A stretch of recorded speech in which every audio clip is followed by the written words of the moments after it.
kui palju sõltub isendist, indiviidist? Milline on isendi, indiviidi roll?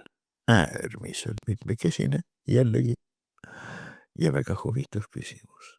Me teame, et väga paljudel sotsiaalsetel liikidel väga tähtsaks tegelaseks on alfa, kas isane või emane või alfapaar, nagu näiteks hundidel. Alfaemane on ainus kutsikate õpetaja ja väga nõudlik ja väga pädev õpetaja, kes kasutab õpetamise protsessis keelamis mitte kunagi valuvõtteid. Ja siis on olemas alfaisane, kes on äärmiselt tähtis, ta on strateegiline juht. Tema teeb valikud sügisel ja talvel, keda pesakond hakkab küttima. No kui on valikud, siis loomulikult kõige parem on isane, vana, põdur, põder.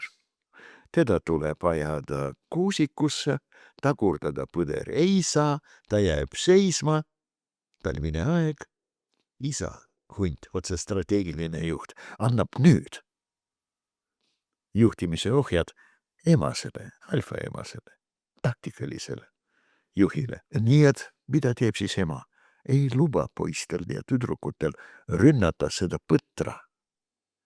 Seni, kuni ta seisab pea püsti, aga nad ei luba põdral juua.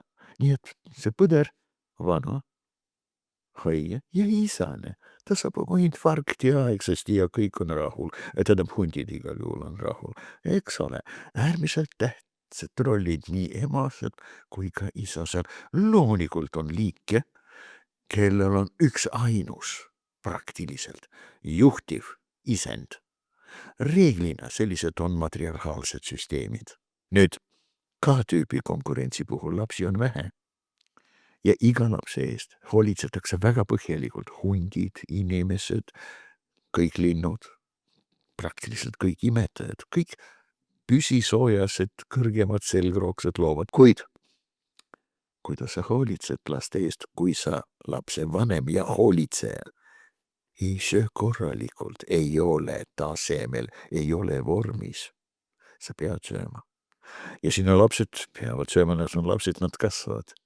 Kuidas on lahendatud see vastuolu? No, imetajatel väga lihtsalt ja geniaalselt. Mida ema ka ei sööks, laps kriitilises vanuses saab ema piima.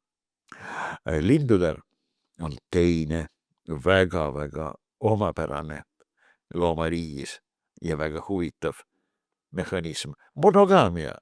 171 sugukonda on klassis ja nende 150 koosnevad monogaamsetest, eluks ajaks monogaamsetest liikidest.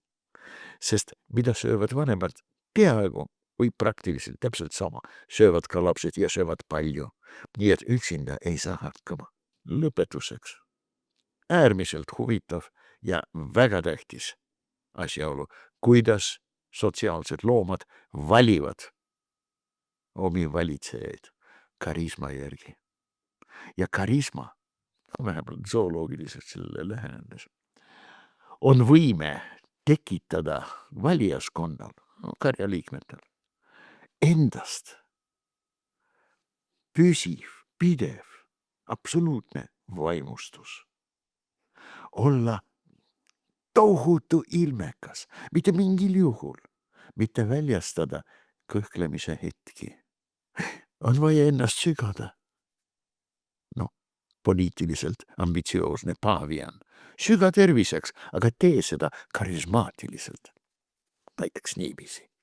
Eks ole, inimkonnas te kindlasti leiate analoogiaid. Kas ta on tingimata kõige parem juht?